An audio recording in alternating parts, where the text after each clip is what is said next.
ওকে, তো মানুষ তো এখন বলতে বাধ্যই হবে, এবং এটা তো আওয়ামী লীগকে একটা সাহস দেবে যে ও আমাদের তো পাল্টাইছিলা, তো কোন বেটার প্রোডাক্টটা তোমরা পেলা। অনেকে বলতেছেন যে আওয়ামী লীগ যে সাহসটা পাইতেছে সেই সাহসটা আসলে মূলত দিচ্ছেন আপনি, কারণ আপনি একটা পরিচিত সংসদ সদস্য, আপনি আওয়ামী লীগের আসার পথ, এই ব্যাপারটাকে আপনি কিছু বলবেন যে মানে দেখেন আমাদের রিসার্চ টিমও এরকম লেখছে যে আপনি হচ্ছেন সবচেয়ে বেশি শেখ হাসিনার আসার ব্যাপারে পজিটিভ কথা বলতেছেন, যে হ্যাঁ উনি আসবে বা ওরকম কোনো কিছু। ভাই, ভাই শুনেন, হ্যাঁ, আমি বাংলাদেশের খুবই ক্ষুদ্র একজন রাজনৈতিক কর্মী, হ্যাঁ, but at the same time আমি একজন লয়ার, এবং আমার পরিবারের একটা রাজনীতির ইতিহাস আছে।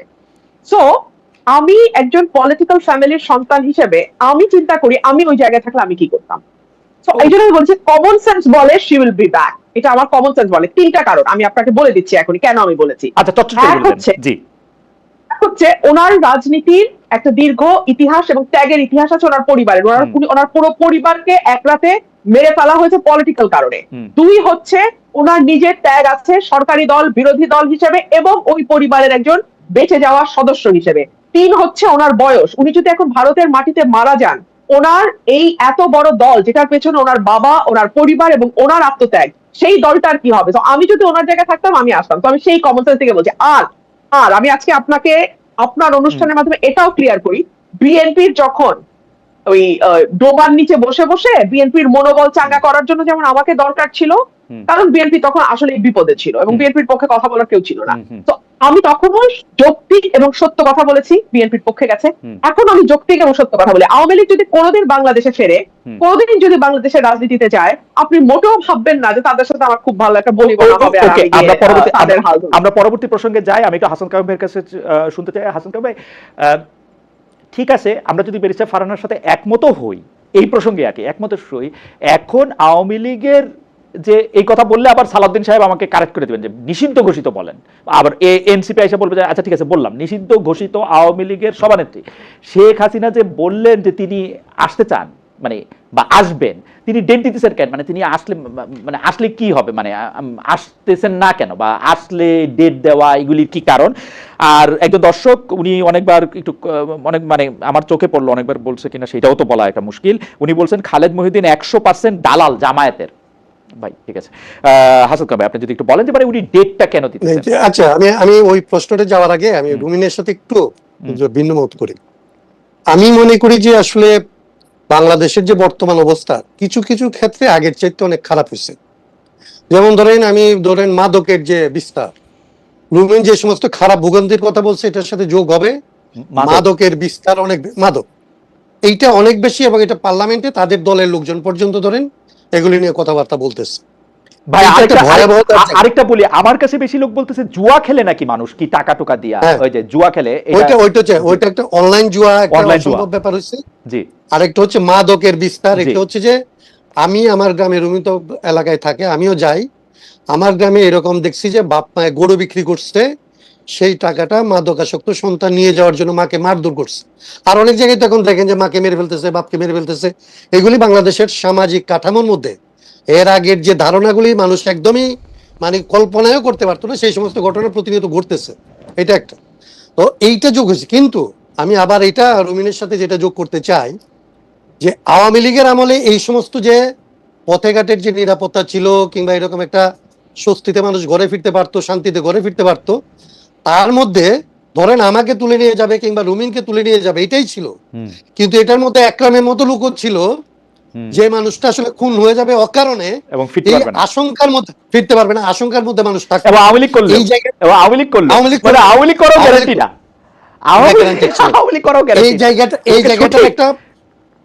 এই জায়গাটার একটা পরিবর্তন এখন পর্যন্ত আছে, যে মানুষ আসলে এই জায়গা মনে করছে না যে তাকে কেউ তুলে নিয়ে কালকে গুম করে ফেলতে পারে কিংবা এরকম করতে পারে। সো এইটা হচ্ছে একটা বড় রকমের চেঞ্জের জায়গা, আমি এটা মনে করি আওয়ামী শাসনের সাথে। আচ্ছা তাহলে বাকি যেটা বাকি অংশটা যেটা আপনি বলেন, জি আমি আপনি আবার যদি আমাকে একটু ধরায় দেন, আপনি যেটা বলছিলেন যে বাকি মানে আমি যেটা শেখ হাসিনার সংবাদ সম্মেলনে তো রুমিন সংবাদ সম্মেলন, তার প্রতিক্রিয়া, শেখ হাসিনার ফিরে আসা সম্পর্কে তার বক্তব্য, এগুলিতে উনি বলছেন। আমি শুধু জানতে চাইছিলাম যে উনি যদি ফিরেও আসেন ডিসেম্বর ডেট দেওয়া বা এটা বলার মানে এটা উনি কি চাচ্ছেন আসলে, মানে কি চান? এটা তো হচ্ছে ওনার চাওয়ার উপরে। ধরেন এখন দুইটা দেশ, এগুলি হচ্ছে রুমিনো অ্যাডভোকেট, আমিও ধরেন তো কোনো কারণে অ্যাডভোকেট ধরেন। এখন এইটা উনি একটা দেশে যেভাবে গেছে, উনি পাসপোর্ট ভিসা টিসা কিছু নিয়ে যান নাই, বা ওনাকে এখন তো কেউ ভিসা দিবে এরকম তো উনি একজন সিভিলিয়ানের মতো আসবেন, আসতে পারবেন এরকম তো কোনো ব্যবস্থা নাই। কিংবা ওই যে বাচ্চারা ট্রোল করে যে ওনাকে কোনো একটা বর্ডার দিয়ে ঢুকায় দেওয়া হলো কোনো একটা দেশে অঞ্চলে, এরকম তো না। যদি এরকম হয় সেটার তো হওয়ার কোনো সুযোগ নাই। তাইলে ভারত বাংলাদেশের মধ্যে কোনো না কোনো একটা ব্যবস্থাপনা লাগবে যে উনি আসবে। তার মানে বাংলাদেশ তো চাচ্ছিল যে উনি যেন আসে। আমাদের এনসিপি বলেন, সবার চাওয়াই তো মিলে গেছে। সবার চাওয়া তো হচ্ছে যে উনি এখানে যেন আসে, উনার যেন ট্রায়ালটা উনি ফেস করে। তো ট্রায়াল হয়ে গেছে, এখনো পেন্ডিং ট্রায়ালও আছে। উনি আসলে স্বাভাবিক নিয়মে আইনের পথে ওনাকে যদি বাংলাদেশ চায় এবং ভারত যদি ওনাকে আসলে দিতে সম্মত হয়, তাহলে তো উনি এসে যেভাবে লিগালি ঢুকবার কথা, উনি জেলে ঢুকবেন, ওনার ফাঁসির আদেশ হয়েছে সেগুলির আসলে উনি আপিলের সুযোগ পাবেন কিনা সেইটাই যাবেন, ওই লিগাল ফাইটটা শুরু হবে। কিন্তু উনি যেভাবে যে আমি অমুক তারিখে আসবো এবং এই কথাগুলি নিয়ে আলাপ হইতে থাকে এবং এই আলাপগুলি পত্র পত্রিকা টেলিভিশন ছাপতে থাকে, এগুলি নিয়ে আমাদের মতো লোকজন তর্ক করতে থাকে, এটার কোনো অর্থ আমি বুঝি না। আমি বুঝি যে এইরকম মানে বাস্তবতা বিবর্জিত, মানে কোনো ধরনের পদ্ধতিগত আলাপ ছাড়া উনি আসতেছেন এবং উনি ডেট দিয়ে আসবেন। কেউ এখানে তাকে ক্যান্টনমেন্টে আর বিমানবন্দরে ঠেকাইতে যাবেন, কেউ এই আলাপটা আমি এটা বুঝতেই পারি না। আমি এই আলাপটা বোঝার তো কিছু, এই আলাপটার তো আসলে কোনো আলাপ না, এটা তো প্রলাপ।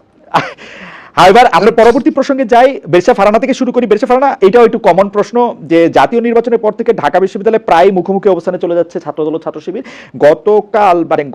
গতকাল না, মানে আসলে আমেরিকার দিনের হিসাবে বাংলাদেশের হিসাবে আরেকদিন আগে জগন্নাথ বিশ্ববিদ্যালয় ঢাকা কলেজ ঢাকা আলিয়া মাদ্রাসার সংঘর্ষে জড়িয়ে পড়েছে, মঙ্গলবার দিন আসলে জড়িয়ে পড়েছে এই দুই ছাত্র সংগঠন। জগন্নাথ বিশ্ববিদ্যালয়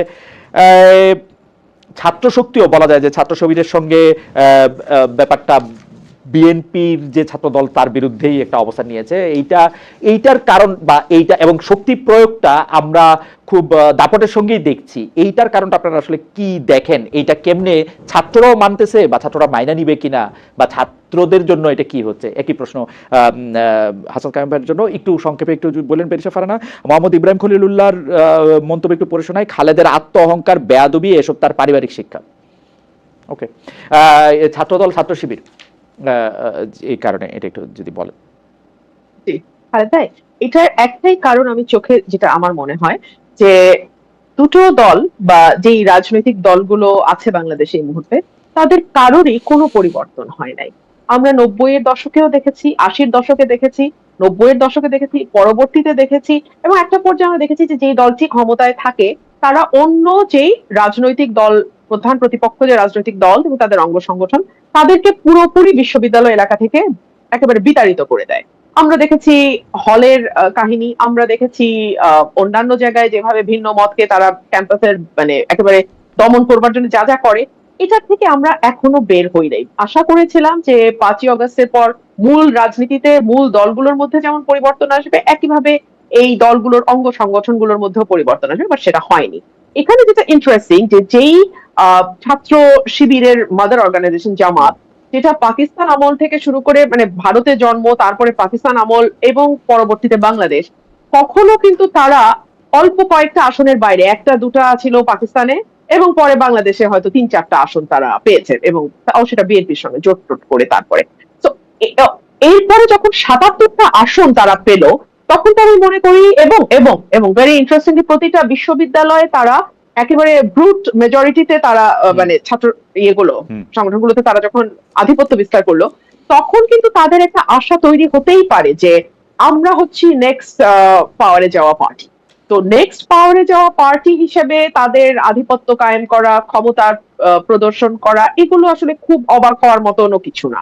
আর বিএনপি যেটা, তারা তো এত বছর বাংলাদেশের জন্মের পর থেকে তারা দেখে আসছে যে যেই দল ক্ষমতায় থাকে ছাত্র সেই দলে ছাত্র সংগঠনের আধিপত্য থাকে সব জায়গায়।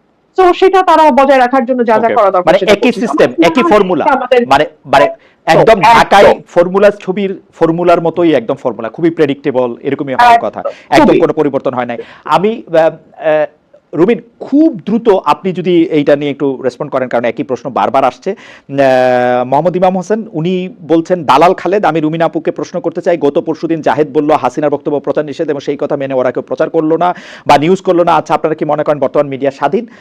দ্বিতীয় আরেকটা প্রসঙ্গ, রাফসান ইসলাম উনি বলছেন, খালেদ ভাই রুমিন আপাকে ডাইরেক্ট প্রশ্ন করেন, শেখ হাসিনার নেতৃত্বে হাজার হাজার খুন করা হয়েছে, হাসিনার বিচার বা ফাঁসি চাচ্ছে না কেন রুমিন আপা? অন্য আলাপ দিয়ে এটাকে চাপা দেওয়ার চেষ্টা করছে কেন? আপনি যদি 1 মিনিটের মধ্যে একটু বলেন। এক হচ্ছে যে মিডিয়া প্রচার করে না, এবং খালিদ ভাই, আমি মিডিয়ার ব্যাপারে বলেছিলাম যে শেখ হাসিনার সময় মিডিয়া বলেছিল যে তারেক রহমানের কোনো বক্তব্য প্রচার করা যাবে না। হ্যাঁ, তাতে কি তারেক রহমানের কোনো ক্ষতি হয়েছে? বাংলাদেশের প্রতিটা মানুষ যারা তারেক রহমানের বক্তব্য শুনতে চায় তারা তাদের মতো করে তারেক রহমানের বক্তব্য নিজ নিজ মোবাইলে শুনেছে, তাই না? আচ্ছা, এবং তারেক রহমান সাহেব পরবর্তীতে প্রধানমন্ত্রী হতেন। তো শেখ হাসিনার বক্তব্য যদি কেউ শুনতে চায়, আপনি বলেন, এই ইন্টারনেটের যুগে আপনি কাউকে আটকায় রাখতে পারবেন? তো এটা খামোখা, এটা যখন তারা করে তখন যেটা হয় যে আগের সরকারের আমলেও তারা বাক স্বাধীনতায় বিশ্বাস করে না, ভিন্ন মত দমন করে, এই অ্যালিগেশন গুলো আসছে। এই সরকারের আমলেও বিএনপি যেচে পড়ে তাদের ঘাড়ে এই অ্যালিগেশন গুলো নিচ্ছে যে তারা ভিন্ন মতে বিশ্বাস করে না, তারা দমন করতে চায়, মিডিয়াকে কন্ট্রোল করে, ইত্যাদি ইত্যাদি। আচ্ছা, আরেকটা যেটা আমাকে প্রশ্ন করেছে, আমি ফাঁসি চাই না বা কি চাই, আমি বিচার চাই ভাই। আমি সবার সুস্থ ন্যায় বিচার চাই। এমনকি আমি জামাতে ইসলাম মানে আমি, অনেকে আর বলছে যে রুমি তো বিএনপি থেকে বের হয়ে হয়তো জামাতে গেলে সুযোগ সুবিধা কিছু বেশি পেত, সময় বেশি পেত, একটা অর্গানাইজ ফোর্স তার সঙ্গে থাকতো। আমি তখন বলেছিলাম যে যেখানে আদর্শের ন্যূনতম মিল নাই সেখানে কেবলমাত্র কিছু সুবিধার জন্য একটা দল যাওয়া কোনো অর্থ নাই। তো আমি কিন্তু সেই আদর্শিক ভাবে 180 ডিগ্রি মানে উল্টা থাকা সত্ত্বেও আমি কিন্তু বলেছিলাম জামাতের যখন হিউম্যান রাইটস ভায়োলেট হয়েছিল, আমি বলেছিলাম যে না, এই হিউম্যান রাইটস তাদেরকে দিতে হবে। আপনি ইভেন যখন আবরার হত্যাকাণ্ড হলো, আমি বলেছিলাম যে you can't give a dog a bad name and kill it, এই প্রিন্সিপাল আপনি চলতে পারেন না। আপনি একটা মানুষকে চেরি পিকিং এর মতো করে আপনি তাকে একটা তকমা দেবেন শিবির আর তারপর তাকে হত্যা করবেন, এটা চলতে পারে না। বাট দ্যাট ডাজন্ট মিন যে আমি জামাতের রাজনীতিকে সমর্থন করি। একইভাবে সেটা জামাত হোক, আওয়ামী লীগ হোক, বিএনপি হোক, জাতীয় পার্টি হোক, যেটাই হোক, যেখানে মানুষের নাগরিকের অধিকারের প্রশ্ন আসবে সেখানে আমি কথা বলবো। এটা আপনার ভালো লাগলেও বলবো, আপনার ভালো না লাগলেও বলবো। অ্যাডভোকেট হাসান কায়েম, ছাত্রদল এবং ছাত্র শিবির এবং আধিপত্য বিস্তার নিয়ে আমরা খুব শুনতাম আওয়ামী লীগের আমলে, আধিপত্য বিস্তার নিয়ে। এটা তখন আওয়ামী লীগের আমলে তার কেউ ছিল না, ছাত্রলীগ দুই গ্রুপের মধ্যে। এই আধিপত্য বিস্তারটা কি ছাত্রদের মধ্যে, মানে সাধারণ ছাত্রদের মধ্যে অনেক বেশি কাম্য? মানে এইখানে তারা কি পপুলিস্ট রাজনীতিটাই করতেছে কিনা? মানে বেশি সংখ্যক ছাত্র চাইতেছে যে এটা হয় শিবির দখল করুক বা দল দখল করুক বা এনসিপির যে ছাত্র শক্তি আছে তারা দখল করুক, এইটার ক্ষেত্রে কি তারা একটা পপুলিস্ট রাজনীতি করতেছে? মানে ছাত্ররাই কি চায় যে একটা দখলদারিত্বের একটা রাজনীতি থাক শিক্ষাঙ্গনে? না, প্রশ্নটা যেটা হয়, মানে ঘটনাটা যেটা হয় যে কিছু কিছু ক্ষেত্রে কোন কোন মানুষের কাছে আসলে ক্ষমতা কিংবা ক্ষমতার ধারণা আসলে তৈরি হয় কারো কারো সম্ভব। ধরেন আপনার যখন রাকসু থেকেও জিএস, তাহলে রাকসুর জিএস এর কিছু ক্ষমতা আছে এইটা মনে করা হয়। কেন? সে ক্ষমতা দিয়ে আসলে বিসির সাথে কথা বলে, প্রক্টরের সাথে কথা বলে, কলের কমিটির সাথে কথা বলে, একজনকে বের করে দিলে বিচার করে, একজনকে আসলে সিট দিতে পাইতে বিচার হেল্প করে, এরকম। তাহলে এই রকমের ক্ষমতা বলা হয় যেটা গড়ে ওঠে, তার সাথে আসলে ক্ষমতা চর্চা করতে চায় এরকম কিছু মানুষ আসলে যুক্ত হয়। আবার এটার বিপরীতে যারা আসলে ক্ষমতা চর্চা করে তার বাইরে কিছু মানুষ যুক্ত হয়। যেই মানুষেরা ধরেন হতাশ হয়েছে এবারের অভ্যুত্থানের পরে, সেই মানুষেরা আসলে কোথাও আসলে আর যাইতে চায় না। প্রাইভেট ইউনিভার্সিটিকে দেখলে আপনি বুঝবেন যে অভ্যুত্থানের পর পর এই যে বিভাজনের গল্প বললেন না, অভ্যুত্থানের পরপর সবাই ঘরে গিয়ে আসলে পড়াশোনা শুরু করলো, মনে করলো এত কিছুর পরে যখন আসলে পরিবর্তনটা হইলো না, তাহলে রুমিন আর আমি না হয় মিশন নিছি যে আমার সারা জীবন আমি মানুষের জন্য কথা বলতেই থাকবো। একটা ছেলে একটা যে একাডেমিক জীবনে গেছে, ও তো এটা করার জন্য যায় নাই, ওর তো এটা মোটো না। ওর মোটো তো ওর একটা সিম্পল লাইফ, ও আসলে একটা কেরিয়ার বিল্ড আপ করবে, একটা শান্তিতে থাকবে, চাকরি পাবে, পড়াশোনা করার পরিবেশ পাবে, ওরকম। তাহলে যারা পপুলিস্ট আর যারা সাধারণ ছাত্র তারা তো এটা চায় না, কিন্তু যারা এটার শিকার হয় তাদেরকে যেহেতু তারা সংঘবদ্ধ থাকে না, তারা দলবদ্ধ থাকে না, এটাকে প্রতিরোধ করার জন্য বারবার সে আগে আসতে পারে না। এই ঘটনাটাকে ধরেন ব্যবহার করে কি হয়েছে আপনি দেখেন। আমরা মনে করছিলাম ছাত্র সংগঠনগুলি হইলে এগুলি ছাত্রদের প্রতিনিধিত্ব করবে, সবগুলি ছাত্র সংগঠন, অনেকগুলি ছাত্র সংগঠন হইল, যে সমস্ত প্রতিষ্ঠানে ছাত্র সংগঠন আছে, আপনি ধরেন এই যে শিবির, জামাতের কথা বলা হলো, শিবিরের কথা বলা হলো, এদের সম্পর্কে একটা ইমপ্রেশন ছিল যে এরা ভালো মানুষেরা করে, এরা আসলে ওদের চরিত্র ওদের চেয়ে ভালো। কেবলমাত্র কয়দিন একটু ক্ষমতা পাইছে, দেখেন আপনি ক্ষমতার সাথে।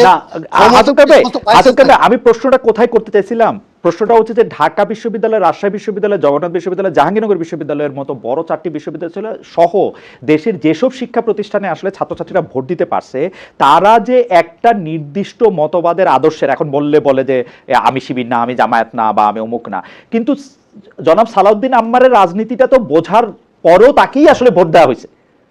উনি দুইটা জিনিস আমি বলি, রাজশাহী বিশ্ববিদ্যালয়টা আমি একদম বলিনি, আমি দেখলাম উনি শিক্ষকদের জিজ্ঞেস করতেছেন আপনি এখন এখানে এটা কেন করতেছেন, আমাকে কেন ডাকতেছেন না, উনি এইটা করতেছেন, এবং উনি গর্বিতভাবে বেলচা হাতে যাইতেছেন। উনার সভাপতি আবার বলতেছেন যে সাংবাদিক উনার জন্য ভালো করে কথা বলবে তারেও আমি এটা করে দিব। উনারা দেখতেছেন, উনাদের কাজ যে ওই ঢাকা বিশ্ববিদ্যালয়ের কথা বলি, আমি জীবনে শুনি নাই ছাত্র সংগঠনের দায়িত্ব হচ্ছে কোন মানুষের কি প্রেফারেন্স সেইটা নিয়ে কথা বলা এবং তাদেরকে আটকায় দেওয়া, এটা তার কাজ, এবং সেটা করতেছে গর্বিত হইয়া, এবং তাদেরকে আবার ভোটও দেওয়া হচ্ছে না। ভোটটা তারা যখন পাইছিল, আমি ওই জায়গাটার কথা বলি, জি, ভোটটা যখন পাইছিল তখন দুইটা জিনিস ছিল। ভোটটা যখন তারা নিছে তখন আসলে তাদের সম্পর্কে ইমপ্রেশনটা ছিল এরকম, যেটা বললাম যে ক্ষমতা পাওয়ার পরে যে চর্চাটা করতেছে, এই চর্চাটা তার চর্চা না, এর বিপরীত চর্চাটা তার চর্চা, এরকম একটা ইমপ্রেশন ছিল। কিন্তু পাওয়ারের পরে আসলে পাওয়ারের যে ক্যারেক্টার, সেই ক্যারেক্টারটা এমনকি জামাতের বেলায়ও বের হয়ে আসতেছে। আমি তো বলি যে আসলে যখন দেখেন এখন আওয়ামী লীগকে কোনো দর্শনকারীদের মধ্যে আওয়ামী লীগ পাবেন না, সব দর্শনকারী হয় জামাত হবে অথবা বিএনপি হবে। মানে এইটা হচ্ছে একদম কমন, মানে কখনো আপনি পাবেন না পাওয়ারের সাথে নাই সে দর্শন করতেছে, এরকম রোগটা পাবেন না। কিন্তু আমি এটা বলতেছি এই কারণে, আমি বলি যে ছাত্ররা যখন তাদেরকে ভোটটা দিছিল তখন তাদেরকে মনে করছিল যে ওই সমস্ত প্রচলিত পাওয়ারের বাইরে এসে তারা ছাত্রদের পক্ষে একটা অন্য রকমের বন্দোবস্ত তারা তৈরি করবে। কিন্তু রাজশাহী বিশ্ববিদ্যালয়তে আপনি দেখছেন এটা, এখন কালকেই এটা প্রতিরোধ হবে আমি এটা মনে করি না। কিন্তু এইটা আসলে আমি যেটা বলছিলাম যে ছাত্র দলের উচিত ছিল এই পথে না হাইটে তার রাজনীতিটা করা। তো ছাত্র দল তো স্বাভাবিকভাবে সে পাওয়ারে আছে, সে মনে করতেছে পাওয়ার প্র্যাকটিস করবো আমি, তুই আম্বার কেন, তো তুই বেল চালিয়ে গেলে আমি আসলে পিস্তল নিয়ে যাব, এবং সেখানে ছাত্র দলের সাথে আপনি কথাটা একটু শুরু করে দেন, তারপর আমরা একই প্রশ্ন নিয়ে আসলে বেলচা ফারানার কাছে যাই। আমি শুধু জানতে চাই, গতকাল একজনের দেখলাম যুব দলের উনি একটা সবুজ রঙের লাঠি দিয়ে একে মারে, তারে কি করে, তারে জিজ্ঞেস করে, এবং উনার পিছনেও আমি অনেক মানুষ দেখতে পাচ্ছি, মানে অনেক ছাত্র যুবা, এরা কারা আসলে সবাইকেই ক্ষমতার ভাগ পায়, মানে কিভাবে একটা লোকের রাস্তায় দাঁড়াইয়া জিআই পাইপ দিয়ে আরেকটা লোকরে মারবে সেটা সে বলে, হেলমেট পরে, যুব দলের কি জানি নাম, ওনার নাম ওই যে নয়ন সাহেব, পুরো নামটা ভুলে গেছি, ওই মানে এর পিছনের লোকরা কারা, মানে আপনারা তো রাজনীতি করেন, মানে এরা কারা, এরা সবাই কি বিএনপির, সবাই ছাত্র দলের, সবাই যুব দলের, মানে নিশ্চয়ই এরা ছাত্র দল কখন বেনিফিট পায়, না নিশ্চয়ই বেনিফিট পায় অথবা বেনিফিটের ইমপ্রেশনে থাকে, বেনিফিট পাবে এটা আশা করে। সবাই যে বেনিফিট পায় গেছে এরকম, কিন্তু বেনিফিট যেখানে পাওয়ার পথ হচ্ছে এইটা ওনার পেছনে যাওয়া এবং ওনার সাথে গিয়ে একজনের মাথায় বাড়ি দেওয়া, ওনার সাথে গিয়ে একটা ছেলেকে আসলে ধরে নিয়ে আসা, এইটাই যে এখানকার রাজনীতি। এই মাফিয়া তন্ত্র এবং রাজনীতিকে তো সমার্থক করে ফেলা হয়েছে। চাঁদাবাজি, ধান্দাবাজি, কিংবা ধরেন এই যে ড্রাগবাজি, সালিশবাজি, এইগুলি সবচেয়ে বড় কথা হলো আইন নিজের হাতে তুলে নেওয়া। আমাকে সবক দিতে আসে, আমি যখন জিজ্ঞেস করলাম যে ভাই আপনাদের এক বড় নেতাকে দেখলাম বা আপনারই দেখলাম রাস্তা আদ্যা তুলে ফেলেন, মানে এটা কিরকম, আমাকে সবক দিতে আসে, তাহলে কি ওই মানে কি আমাকে কি তাহলে কি বিশেষ পাশ দিয়ে পুলিশ হইয়া কইছিলাম যে ভাই আপনি সরকারে গিয়া করেন এগুলি কি, এবং এগুলি করে তারা গর্বিত, আইন নিজের হাতে তুলে নিয়ে আবার গর্বিত, এটা কিরকম, এবং জনগণদের সাপোর্ট করে, এটার হিসাবটা কি আসলে? এটার একদম শুরুটা হচ্ছে একদম উপর থেকে। আমাদের রাজনীতিটাকে আমরা মাফিয়াতন্ত্র এবং রাজনীতির মধ্যে কোনো পার্থক্য রাখি নাই। আমরা যেটা বলি তার বিপরীতটা আমার নেতা করবে, এবং আমি এই নেতাকে অনুসরণ করলেই আমি জাগতিক কিছু একটা বেনিফিট, কোনো একটা বেনিফিট, অ্যাটলিস্ট আমাকে আরেকজন এসে মারবে না এরকম একটা সামর্থ্য, কিংবা আমার মেয়েটা স্কুলে যাবে, আমার এই পরিচয় থাকলে আমার মেয়েটাকে ওইখানে গিয়ে শীষ দিবে না, এইটার জন্য হইলে অনেকে তাদেরকে অনুসরণ করে। মানে দুই রকম ভাবে অনুসরণ করে, একটা হচ্ছে আমি অমুকের মেয়েকে তুলে নিয়ে আসবো তাইলে করি, আর একটা আমি মনে করি যে ক্ষমতাটা যেহেতু তার হাতে, তাহলে তার সাথে থাকলে আমার মেয়েটা স্কুলে যাওয়ার সময় নিরাপদে যাবে। এইটারই সংস্কারের কথাটার জন্য আসলে রুবিন যেটা বলছিল প্রথমে যে বাংলাদেশের মানুষ এইরকম অবিশ্বাস্য ভাবে আসলে বন্দুকের সামনে দাঁড়াইলো, এটা দাঁড়াইছিল এই আশা থেকে, কিন্তু আমরা গত 2 বছরে এটাকে একদম সাকসেসফুলি এটা মিথ্যা প্রমাণ করতে পারছি। ওকে, আপনার কাছে কি মনে হয় যে মানে এই যে এই প্রত্যক্ষ অন্যায়ের পিছনে এত মানে অন্যায় যে করতেছে, মানে আমার তো এটা বুঝতে কোনো সায়েন্স পড়া লাগে না যে যেই লোকটা জিআই পাপ বা হেলমেট হাতে নিচ্ছে সে যুবদল করুক, আর যেই লোকটা বেলচা হাতে নিয়ে বলতেছে বেলচা দিয়ে পিটাইয়া গর্ত করে তুলে দিব এটা অন্যায়, অথবা যে লোকটা মাঠের থেকে কি বলে রাস্তা টান দিয়ে এরকম তুলে ফেলতেছে, তারপরও তাদের পিছনে এই লোকটা থাকার কারণটা কি? মানে মানে এইটার ফিলোসফিটা কি? মানে আমি ভালো খারাপ ন্যায় অন্যায় আমি এটা বললাম না, কিন্তু জনগণ তো তাদের সমর্থন করতেছে এইটা বলা। আমি একটু আরেকটা দর্শকের একটু মতামত পড়ি। উনি বলতেছেন খালেদ নিজেই সমালোচনা, তার নামটা পড়তে পারতেছি না পুরোপুরি, RH.info, খালেদ নিজেই সমালোচনা নিতে পারে না, ওনাকে কেউ সমালোচনা করলে উনি খুবই বিরক্ত হন। বেঁচে ফারানা, আপনি যদি একটু বলতেন যে তাদের পিছনেও আসলে অনেক জনসমর্থন নাকি এই রাজনীতি, এইটাই রাজনীতি এখনকার বা সব সময়? খালেদ ভাই আমরা আসলে অর্থনীতিতে ট্রিকল ডাউন বলে একটা কথা আমরা শুনি, তাই না, যে উপর থেকে আস্তে আস্তে চুয়ায় চুয়ায় নিচে পড়ে। ঠিক একই জিনিস রাজনৈতিক দলগুলোর মধ্যে হয়। একদম পদে যারা থাকে তাদের কাছ থেকে তারা পায় আরো বড় নেতার কাছ থেকে, জেলা পায় কেন্দ্র থেকে, কেন্দ্র পায় আরো উপর থেকে, আর নিচে যারা আছে তারা পায় জেলা থেকে উপজেলা, উপজেলা থেকে ইউনিয়ন, ইউনিয়ন থেকে ওয়ার্ডে যায়। আচ্ছা, এখন এই যে ট্রিকল ডাউন করা অর্থ, এটার উৎসটা কি? এটার উৎসটা চাঁদাবাজি, এটার উৎসটা কমিটি বাণিজ্য বড় দলগুলোতে, এটার উৎসটা ক্ষমতায় থাকলে বিভিন্ন জায়গায় জোর জবরদস্তি করে এর ব্যবসা দখল, তার জমি দখল, তার অন্য বাড়ি দখল, ইত্যাদি ইত্যাদি। এবং এই যে একটা আনহোলি নেক্সাস তৈরি হয়, আপনি যেটাকে জনসমর্থন বা জনগণ বলছেন, আই এম সরি, না না, একদম না খালেদ ভাই, ডোন্ট মিসআন্ডারস্ট্যান্ড দেম অ্যাজ জনগণ ও জনসমর্থন, নট অ্যাট অল। ওরা হচ্ছে কিছু সুবিধাভোগী। আপনি আমাকে বলেন, মানুষ রাজনীতি কেন করে? এক হতে পারে তার সম্মানের আকাঙ্ক্ষা, যেটা আমরা আমাদের পূর্বপুরুষদের মধ্যে দেখেছিলাম, সম্মান পাওয়ার একটা আকাঙ্ক্ষা, সে কারণে রাজনীতি করে।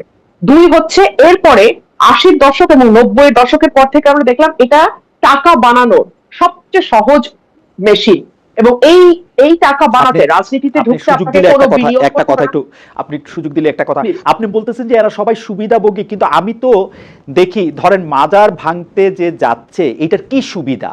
আরেকটা মানে আমি যদি এখানে গ্রামের 5000 লোককে দেখি সেটার কি সুবিধা? আমি যদি দেখি যে মাজার ডিফারেন্ট, আচ্ছা মাজার ডিফারেন্ট, আচ্ছা ঘেরাও করে বিচারক চেঞ্জ করা হচ্ছে, এইটাতে যায় যেই 30,000 লোক এটাতে অংশগ্রহণ করতেছে তাদের কি সুবিধা? আমি যদি দেখি যে একটা মিডিয়া দখল করতে যাইতেছে, বা মিডিয়ার এই সাংবাদিক ভালো না, ওইটাকে বাদ দিতে হবে, ওইটাকে নিতে হবে, ওইটার সুবিধাভোগীটা কারা? বা এই যে কালকে নয়ন সাহেব বা এর আগের দিন আম্মার সাহেবকে যারা সমর্থন করতেছে তারা কি সুবিধাটা পায়? মানে আমি তো তাদের সাধারণই লোকই মনে হয় আমার তাদের। খালেদ ভাই আপনি শোনেন, ক্ষমতার সঙ্গে নয়ন বা আমি নাম না বলি, এইরকম মানুষরা একেবারে খুব স্ট্রংলি কানেক্টেড, যাকে প্রধানমন্ত্রী নাম ধরে ডাকে। তো এইরকম একটা ছেলের পাশে যখন সে থাকবে, তার পরিবার নিরাপদ থাকবে, তার আরেক জায়গায় চাঁদাবাজি করে টাকা আনাটা সহজ হবে, তার এলাকায় হুমকি ধামকি দিয়ে একটা ক্ষমতা বলয় তৈরি করা তার জন্য সহজ হবে। সো নয়নের পেছনে বা এরকম মানুষের পেছনে, আম্বারের পেছনে তারা থাকবে। এদেরকে দিয়ে আপনি জনসমর্থন বা এটাকে জনগণ হিসেবে আল্লাহর ওয়াস্তে ধরে নেয়, এটা জনগণ না, জনসমর্থন না, একটা গোষ্ঠী যারা এখান থেকে পার্সোনালি বেনিফিট নেবে, বেনিফিটেড হবে তারা। আমি যে কথাটা বলছিলাম যে রাজনীতিতে মানুষ কয়েকটা কারণে আসে, সম্মানের জন্য। 80 দশক 90-এর দশকের পরে আসলো টাকার জন্য, যেখানে 1 টাকা বিনিয়োগ করতে হয় না, 100 কোটি টাকা বানানো যায়। আর 3 নম্বর হচ্ছে অবৈধভাবে ক্ষমতা বা পাওয়ার এক্সারসাইজ করা, এই দখল সেই দখল, এই একে হুমকি তাকে হুমকি, ধর্ষণ, এই ধরনের অপরাধ করা। মানে আপনি যে কোনো ফৌজদারি অপরাধ করে পার পাবেন যদি আপনি ক্ষমতার সঙ্গে থাকেন। হাসান কামাল ভাই যেটা বলে যে একটা বিরোধী দলের কাউকে আপনি ধর্ষণের মামলায় পাবেন না। আওয়ামী লীগ যখন ক্ষমতায় ছিল ধর্ষণ দিয়ে সার্চ করে যুবলীগ, ছাত্রলীগ, স্বেচ্ছাসেবক লীগ সব আসতো। এখন ধর্ষণ দিয়ে সার্চ করবেন, আপনি পাবেন যুব দল, ছাত্র দল, আবার পাবেন হলো জামাতের লোকজন, জামাতের এমপি, এটসেট্রা এটসেট্রা। হ্যাঁ, এটার সাথে ক্ষমতা একেবারে ডাইরেক্টলি, ধর্ষণ টর্ষণের মতো অপরাধ বা ফৌজদারি অপরাধের সাথে ক্ষমতার সাথে একটা ওতপ্রোত সম্পর্ক থাকে, ঠিক আছে? তো এইগুলোর সাথে আপনি জনসমর্থন দিয়ে করতে পারবেন। আর মাজার ভাঙা যেটা, সেটা হচ্ছে গ্রুপ অফ পিপল, তারা আরেক গ্রুপ অফ পিপল কে বুঝাইতে সমর্থ হয় যে এইটা করলে তুমি বেহেশতে যাইতে পারবা, এটা যেটা হচ্ছে ওটা আল্লাহ এবং রাসূলের অবমাননা হচ্ছে, ধর্মের অবমাননা হচ্ছে, কোরআনের অবমাননা, ইসলামের অবমাননা হচ্ছে, ওটা ভাঙো, ওটা ভাঙলে তোমার ইয়ে হবে। আর চ্যানেল দখলের কথা যেটা বললেন, সেটাতে লাভবান হবে হয়তো 5টা মানুষ, ভয়াবহ রকম অর্থ তারা একটা চ্যানেলের মাধ্যমে লাভ করবে, কিন্তু সেটা আবার ট্রিকল ডাউন পদ্ধতিতে ওই যে যারা হেলমেট পরে দখল করতে গেল তাদের হাতেও কিছু কিছু আসবে। তো এটা মানে মাজার দখল, মাজার ভাঙা আর চ্যানেল ভাঙা দুই জিনিস। ওকে, মাজার, বাজার, চ্যানেল তিনটাই পিছনে তিন রকম। আমার কাছে মনে হয় যে আমার মতো দর্শকদের কাছেও ব্যাপারটা পরিষ্কার হয়েছে। হাসান কবে, আপনি কি এই প্রসঙ্গে এক লাইন বলবেন? তাহলে আমরা একটু পরবর্তী প্রসঙ্গে জানতাম যে আপনি এই কারণ স্পেসিফিক তিনটা বিষয় সামনে আসছে আর কি, তিন রকম ভাবে, যদিও আপনিও বলছেন যে এটার সাথে না না, আমি তো রুমিনের সাথে আমি একমত, কিন্তু যেটা হয় যে আমি এটার সাথে কেবলমাত্র আরেকটা অংশকে যুক্ত করি, যে একটা তো হচ্ছে যারা সরাসরি বেনিফিটেড হওয়ার জন্য করে কোনো না কোনো ভাবে, এমনকি আপনি যেখান থেকে দেখতেছেন বিষয়টা এরকম না। রুমিন যেটা বললো যে একজন ক্ষমতাসীনের সাথে আমার ছবি আছে, এইটারও আসলে একটা মার্কেট ভ্যালু আছে, ওইটা দিয়েও আমি আসলে অনেক এটা একটা গুরুত্বপূর্ণ বিষয় হয়ে গেছে। জনগণ তো একসময় ক্ষমতাসীনই আদা পয়সা দিয়ে পাতা দেয় না, ক্ষমতাসীনের লোক এক লোকের ছবি আছে, ওইটারে এত হুজুর হুজুর বলার দরকার। এইটা হচ্ছে জনগণকে যখন ধরেন মানে সত্যিকারের অর্থে যখন আসলে ধরেন তার মধ্যে একটা উল্লোড চেতনা এসে ভর করে এবং সে যখন সংগঠিত হয় এককভাবে, আসলে সাধারণ অবস্থার মধ্যে মানুষ এরকম একটা ঝুঁকিপূর্ণ কাজে যেতে চায় না। এটা করতে পারে কেবলমাত্র তখনই যখন আসলে তার মধ্যে ঐক্যটা তৈরি হয়। এবং আমি প্রথম যেটা বলছিলাম যে এইটা যাতে না হয় সেই জন্যই বিভাজনটা লাগে। শাসন করার জন্য ব্রিটিশদের এই ডায়ালগ মানে ওই ভ্যাকসিন এখনো পর্যন্ত তার চেয়ে অনেক বেশি মাল্টিপ্লাই হয়েছে। এখন ধরেন পাড়ায় পাড়ায় বিবাদ, গ্রামে গ্রামে বিবাদ, এলাকায় এলাকায় সব রকমের, ধর্মে মাঝাবে কত রকমের বিভাজন তৈরি করা যাবে, এটার জন্য আসলে সম্ভবত অনেক রকমের রিসার্চ এখানে হয়। আসলে আমি জানি না, আসলে এটা হওয়া খুব সম্ভব, যেটা মনে হয় একটা মানে চাহিদা জরিপ জাতীয় একটা বিরাট মার্কেট আছে, চাহিদা জরিপ জাতীয় একটা মানুষ আছে। আমি আমার কাছে মনে হয় এটা হয়। আমি খেয়াল করি আপনাদেরকে আমি অনুরোধ করব যে মিডিয়াকে এটা দেখার জন্য, এটা নিশ্চয়ই আছে, কারণ এত ক্রিয়েটিভ ভাবে মানুষকে ধরেন মানুষের যেখানে যেগুলো নিয়ে তর্ক করার কথা, কোনো তর্ক আপনি পাবেন না। আচ্ছা 71 সাল নিয়ে কোনো তর্ক হইতে পারে? এটা কোনো তর্ক ভাই, আপনি 55 বছর, আসলেই 1971 সাল আমাদের জন্য খুব গুরুত্বপূর্ণ, কিন্তু আমি জাস্ট কারণ ভাই আপনার সাথে শেয়ার করার জন্য, বেশে ফারানাও এখানে আছেন, সাক্ষ্য দিতে পারেন, কারণ বেশে ফারানাও একটা সাংঘাতিক এলাকায় নামাজে আপনি কিভাবে দাঁড়াবেন, আপনি সালাত আদায়টা কিভাবে করবেন, এইটা নিয়ে একজন আরেকজনকে কাফের বলতেছে, সম্মানিত আলেমদের একজন আরেকজন। আপনি দাঁড়ায়া মানে জোরে আমিন বলবেন নাকি আস্তে আমিন বলবেন, আপনি দাঁড়ায়া মিলাদ পড়বেন নাকি বৈশা মিলাদ পড়বেন, আপনি কোলাকুলি করবেন কি করবেন না, কেমনে করবেন। আমরা বিভক্তি ভালোবাসি, আমাদের কাছে ওইটাই মনে হয় এবং ওইটা দিয়ে আমরা জান দিয়ে দিতে পারি। সত্যি মানে জান জীবন মান দিয়ে দেওয়ার জন্য বাংলাদেশে কিন্তু সত্যি সত্যি একজন চ্যানেল আইতে উনি কাজ করতেন, একজন মাওলানাকে গলায় ছুরি দিয়ে জব করে ফেলা হয়েছিল, অন্য কোনো কারণ। জি, মানে এই বিভক্তিটা কিন্তু মানে সাংঘাতিক, মানে এটা তো একটা অস্বাভাবিক ঘটনা। এটা তো আপনি জানেন যে এটা আসলে মানুষের তো এটা বৈশিষ্ট্য না। মানুষের বৈশিষ্ট্য হচ্ছে মিলে থাকা, মানুষের বৈশিষ্ট্য ভালোবাসা। কেমনে বুঝবো মানুষের বৈশিষ্ট্য বিভক্তি? আর্জেন্টিনা, জার্মানি, না না না না, এইটাই হচ্ছে যে এইটা কয়েকশো বছর হয়েছে, বেশি দিন না। বাংলাদেশের মানুষের মধ্যে কিংবা এই অঞ্চলে এটা ধরেন কয়েকশো বছরের কেবলমাত্র।